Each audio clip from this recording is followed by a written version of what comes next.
అందరికైతే శనార్థుల్లా ఇవాళ మనం ఎక్కడమంటే బల్కంపేట ఎల్లమ్మ తల్లి దేవస్థానం దగ్గర అయితే ఉన్నాము.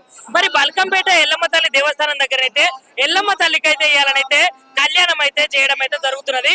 ఇక్కడికైతే భక్తులైతే చాలా రకాలైనటువంటి ప్రాంతాల నుంచి అయితే చాలా మంది అయితే అటు సినిమా వాళ్ళు కావచ్చు, ఇటు రాజకీయం పరంగా కావచ్చు, ఇటు భక్తులు కావచ్చు, ఉష్కపోతే రానంత మంది జనం అయితే ఇక్కడికి వస్తున్నారు. మనం చూసుకుంటేనైతే ఇక్కడ చూసిరా అంగరంగ వైభవంగా అమ్మగారి యొక్క కళ్యాణం అయితే జరుగుతుంది. ఇక్కడ పోలీస్ బందోబస్తు తోటి ఇక్కడ కట్టుదిట్టమైనటువంటి ఏర్పాట్లు చేయడం జరిగింది. ఇటు చూసుకుంటే భక్తులు ఎక్కడ చూసినా భక్త జనం అయితే చాలా ఉష్కపోస్తే రాలనంత జనం అయితే ఇక్కడ ఉన్నారు. అదే విధంగా చూసుకుంటే అమ్మగారి యొక్క కళ్యాణ వేడుకలు అయితే కన్నులో విందుగా జరుగుతున్నాయని చెప్పొచ్చు. ఇక మన ముంగట్టయితే అమ్మగారికి బోనం తోటి బుట్టతోటి అయితే వస్తుంది. అంటే నమస్తే శనార్థి అన్న, ఏంది మరి అమ్మగారి యొక్క ప్రత్యేకత? అమ్మ కళ్యాణం జరుగుతున్నది కదా, అమ్మవారి కళ్యాణము వైభవంగా జరుగుతుంది. ప్రతి ఏటా ఆషాఢ మాసం అంటేనే అమ్మవారి బోనాలు, అమ్మవారి కళ్యాణము. ఈ రోజు మేము షాద్ నగర్, అందరికి శనార్థి, మరి కంసన్పల్లి నుంచి వచ్చినాము. నా పేరు రమేష్ స్వామి. ఇక్కడ అమ్మవారి కళ్యాణమే ప్రత్యేకత. బల్కంపేట అమ్మవారు అంటేనే తెలంగాణలో పెద్ద పండగకి వచ్చేసిన అందరికి శనార్థి. అమ్మవారి ప్రత్యేకత, అమ్మవారి కోరిన కోరికలు నెరవేరుస్తుంది తప్పకుండా. అందరి ఆరోగ్యాలు ఉండాలని, మంచి వర్షాలు పడాలని అమ్మవారి మనసారా కోరుకుంటున్నాం. అందరికి శనార్థి, యావత్ తెలంగాణ శనార్థి. నేను అమ్మవారికి పోయిన ఏడు మొక్కున్నాను. అట్లా తలంబ్రాలు అమ్మవారి సమక్షం తీసుకొచ్చాను. నా పేరు అడ్డగుట్ట వెంకటేశ్వర స్వామి, మసికిన అడ్డగుట్ట. అంటే మనం మొక్కుబట్టి బట్టి అలా అని వచ్చాము మేము. ప్రతి నేను రాబట్టి ఇప్పుడు 13 సంవత్సరాలు వస్తున్నాను. నేను రాబట్టి 13 ఏళ్ళు అవుతుంది.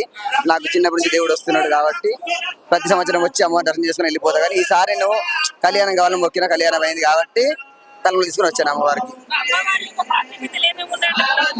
అమ్మవారు అలనాడు అమ్మవారు కొడుకు బాగా వచ్చి ఆ బాయిలో పడ్డది కాబట్టి ఆ ప్రతిక బట్టి అమ్మవారు ఈ రోజు బల్కంపేట ఎల్లమ్మ దేవాలయంగా నిలిచింది కాబట్టి.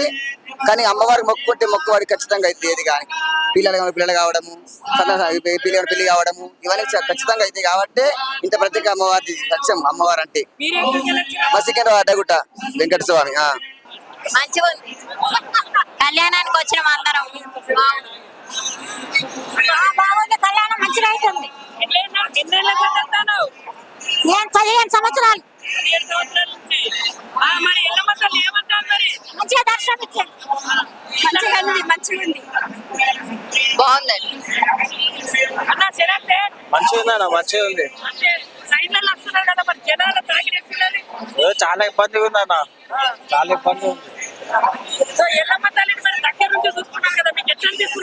సంతోషం అన్న, సంతోషం, చాలా సంతోషం.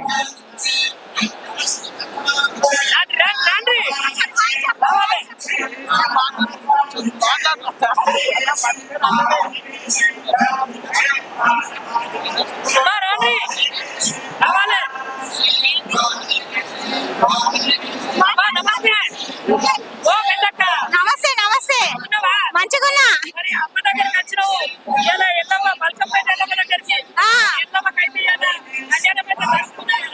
మంచిగా నడుస్తుంది, కళ్యాణము బాగా నడుస్తుంది. నేను చేదిరిగుట్ట. బాగుంది, నేను కూడా అంతే. చెప్పు. మంచిగా ఉంది, సంతోషంగా ఉన్నది. కానీ ఇక్కడ మాకే చాలా ఇబ్బంది ఉన్నది, తొవ్వ దొరకలేదు. ఇంకా 6 గంటలకు వచ్చినాం. పర్లేదులే, డిస్టర్బ్ అయితే లేదు. కళ్యాణంకి జరిపే ముచ్చటైంది, అమ్మవారిని చూడడమే పెద్ద ప్రత్యేకత. ఈ సంవత్సరము ఈ కళ్యాణంలో కూర్చోడానికి 1 సంవత్సరం వెయిట్ చేయాలి మనం. ఆ అమ్మవారి దయతోని ఈ ప్రపంచంలో ఉన్న అందరి కష్టాలు తొలగితే చాలా సంతోషం. మా కష్టాలు కూడా తొలగాలని అమ్మవారి దగ్గర కూర్చున్నాం. కళ్యాణం పుట్టిందే ఈడ వెనుకకు. అవునండి, చాలా విషయాలు తెలుసు. ప్రత్యేకత మీకు తెలియదు. అమ్మవారు స్వయంభూ వెలిసిరు, అందరు భక్తుల కష్టాలు తీరుస్తారు. అమ్మవారిని కొలిచే వాళ్ళకందరికీ ముంగు బంగారంతో అమ్మవారు అందరినీ మంచిగా పెట్టింది, చల్లగా పెడుతుంది. అదే ఆశీర్వాదంతో అందరూ ఎన్ని భక్తులంతా తలరించి వస్తారు అమ్మవారి దర్శించారు. పెరుగుతూనే ఉంటారు, తగ్గుతుందా? అమ్మవారి దగ్గర పెరుగుతూనే ఉంటారు. సేవకు వచ్చినాము 3 రోజులే వచ్చి నిన్న లడ్డూలు పులిహోర కట్టినాము. ఇవాళ మమ్మల్ని 5 గంటల నుంచి ఇప్పుడు 12 గంటల దాకా పులిహోర ప్యాక్ చేసి ఇంత ముందే వచ్చినాం ఇక్కడికి కళ్యాణం చూద్దామని.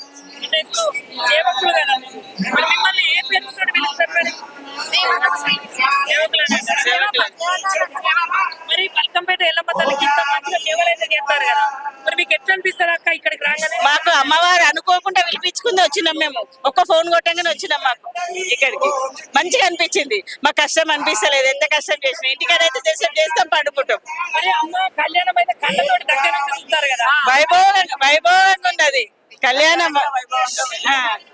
రంగరంగ వైభవంగా ఉంది కళ్యాణం చూస్తుంటే. అమ్మగారి గురించి చెప్పాలంటే ఏమని చెప్తారు మరి? బల్కంపేట ఎల్లమ్మ తల్లి అంటే కోరిన కోరికలు తీర్చి కొంగు బంగారం అయి ఉంటుంది కదా. ఖచ్చితంగా కోరిన కోరికలు తీర్చి కొంగు బంగారం అయిపట్టుకునే మేము పిలవకుండా అమ్మవారు ఒక్క మాట విలువగానే వచ్చినాం. మేము సేవ చేసుకుంటున్నాము 3 రోజుల నుంచి. జన్మ జన్మల ఎన్ని జన్మల పుణ్యం ఉంటే గానీ ఈ దర్శనం అవ్వదు. అలా అని మనము రోజు వెళ్ళింది వేరు, ఈ రోజు దర్శనం చేసుకోవడం వేరు. అట్లా అని ఇంకా ఎల్లమ్మ తల్లిని పొగడేది కాదు. ఈ జనాలు చూస్తే ఈ ఊరు ప్రాఖ్యత అన్ని తెలుస్తుంది మీకు కూడా. మీరు కూడా మరి ఎన్ని రోజుల నుంచి వెయిట్ చేస్తున్నారో ఈ అవకాశం గురించి. సరేనా? జై ఎల్లమ్మ తల్లి. 2 ఏళ్ల నుంచే నరసింహస్వామి వస్తాడు, కానీ అమ్మవారిని గోల్కొండ అమ్మవారిని ప్రత్యేకంగా ఇవాళ దర్శనం చేసుకుంటా. నేను మల్కాజిగిరికి వెళ్ళి ఒక్కదాన్నే, మా ఊళ్ళంతా ముందే వెళ్ళిపోయారు. ఇప్పుడు ఆమె అమ్మ దయచేసి నన్ను లోపలికి ఇడిచింది. ఎప్పుడైనా ఆమె దయ ఉంటది, ఏది లేకుండా డైరెక్ట్ వస్తాను నేను. ఎవరు నన్ను ఏమి ఆపరు చేయరు. ఇదొక్కటి నాకు ఆమె తల్లి దయ నా మీద ఉంది. మంచిగానే అనిపిస్తుంది బిడ్డ. అమ్మవారు కదా, మా అమ్మ ఉంటే అన్ని ఉన్నట్టే కదా బిడ్డ. అమ్మవారు లేదు మనం ఏడున్నాం తల్లి. అవును, కళ్యాణం అంటే చాలా చూడవలసింది ఎల్లమ్మ తల్లి. ఆమె కళ్యాణానికి లోక కళ్యాణం ఇది. లోక కళ్యాణం గురించి అమ్మవారు ఆమె ముత్తైతనం, ఆమె పుస్తలు లోకానికి అంతటికి పుస్తలు, లోకానికి అందరికి పసుపు బొట్టు. ఆమె చల్లగా ఉంటే మనల్ని చల్లగా చూస్తారు. ఆమె చల్లని దీవెనలు మన అందరికి వస్తాయి. నాకు అది విషయం. పార్వతీ పరమేశ్వరుని బిడ్డ ఆమె. పుట్టలో పుట్టింది భూలోక రంభ ఆమె. జగజ్జనని, జగన్మాత. సరే సరే తండ్రి. లైక్ చేయండి, షేర్ చేయండి, సబ్స్క్రైబ్ చేయండి. మరిన్ని వీడియోల కోసం బెల్ సింబల్ పై క్లిక్ చేయండి.